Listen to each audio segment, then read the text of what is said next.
ভাই, আজ রাতে যখন তুমি বিছানায় শুয়ে থাকবে, একটা প্রশ্ন তোমার মাথায় ঘুরবে। ২০২৬ সাল শেষ হয়ে গেলে তুমি কি আবার একই জায়গায় দাঁড়িয়ে থাকবে, নাকি তুমি এমন একটা মানুষ হয়ে উঠবে যাকে দেখে আজকের তুমি নিজেই চিনতে পারবে না? অনেকে বলে নতুন বছর নতুন শুরু, কিন্তু সত্যি কথা হলো ২০২৬ তোমার জীবনের সেরা বছর হবে না যদি না তুমি আজ থেকে ৫টা নিয়ম মানতে শুরু করো। এই ৫টা নিয়ম শুধু কথা না, এগুলো হলো স্টিকি ডিসিপ্লিন, যেগুলো একবার মেনে চললে আর ছাড়তে পারবে না। যদি তুমি প্রস্তুত থাকো তাহলে শোনো, এটা তোমার টার্নিং পয়েন্ট হতে পারে। দেখো, প্রতি বছর শুরুতে আমরা অনেক স্বপ্ন দেখি, জিম যাব, বই পড়ব, টাকা জমাবো, ভালো মানুষ হব। কিন্তু ফেব্রুয়ারি আসার আগেই সব শেষ। কেন? কারণ আমরা মোটিভেশনের উপর ভরসা করি, আর মোটিভেশন আসে আর যায়। কিন্তু যারা সত্যি সত্যি জীবন বদলায় তারা ডিসিপ্লিনের উপর ভরসা করে। আর এই ৫টা নিয়ম হলো সেই ডিসিপ্লিনের ফাউন্ডেশন। প্রথম নিয়ম, প্রতিদিন একটা নন নেগোশিয়েবল টাস্ক রাখো। একটা কাজ যেটা তুমি যে কোনো অবস্থায় করবেই, ঘুম থেকে উঠে না পারলেও, অসুস্থ থাকলেও, খারাপ মুডে থাকলেও। উদাহরণ, প্রতিদিন সকালে ২০ মিনিট বই পড়া, অথবা ১,০০০ পা হাঁটা, অথবা রাতে জার্নাল লেখা।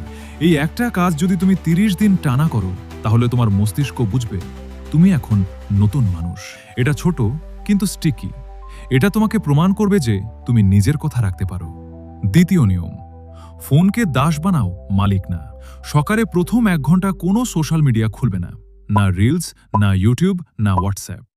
এই ১ ঘন্টা শুধু তোমার চিন্তা, তোমার পরিকল্পনা, তোমার এনার্জি। যারা সকালে ফোন হাতে নেয় তারা অন্যের জীবন দেখে নিজের জীবন নষ্ট করে। ২০২৬-এ যদি তুমি ফোকাস চাও, তাহলে প্রথমে ডিস্ট্রাকশন কমাও।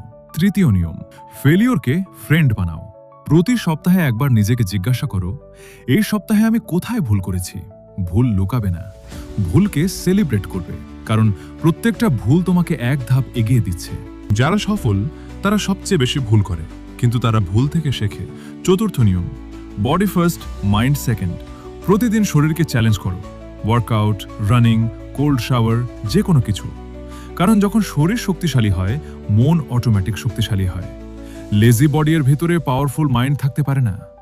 ২০২৬-এ তোমার শরীর যদি ডিসিপ্লিন দেখায়, তাহলে তোমার জীবনও ডিসিপ্লিন দেখাবে। পঞ্চম ও সবচেয়ে গুরুত্বপূর্ণ নিয়ম, ফিউচার সেলফের সাথে প্রতিদিন কথা বলো। রাতে ঘুমানোর আগে ২ মিনিট চোখ বন্ধ করে ভাবো, ২০২৬-এর ডিসেম্বরে আমি কেমন মানুষ হতে চাই। সে কি করছে, সে কেমন অনুভব করছে। তারপর আজকের তুমি সেই ফিউচার সেলফকে প্রমিস করো, আজ আমি তোমার জন্য কি করব।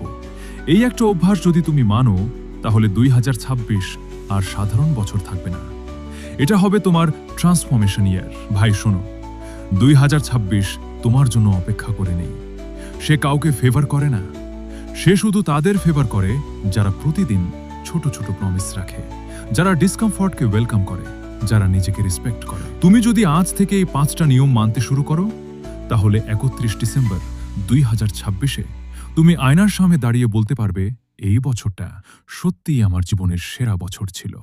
এখন তোমার পালা। প্রথম কাজ, আজ রাতেই এই ভিডিওর নিচে কমেন্ট করো, আই অ্যাকসেপ্ট দ্য 5 রুলস। শুধু লিখো, এটা তোমার প্রথম কমিটমেন্ট। দ্বিতীয় কাজ, আজ থেকেই প্রথম নিয়মটা শুরু করো। একটা নন নেগোশিয়েবল টাস্ক ঠিক করো এবং আগামী ৭ দিন টানা করো। যদি তুমি এই দুটো কাজ করো, তাহলে বিশ্বাস করো ২০২৬ সত্যিই তোমার হবে।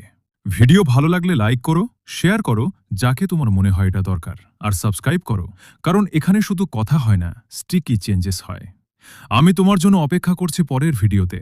ততক্ষণ শুরু করো আজ থেকেই। তুমি পারবে, আমি বিশ্বাস করি।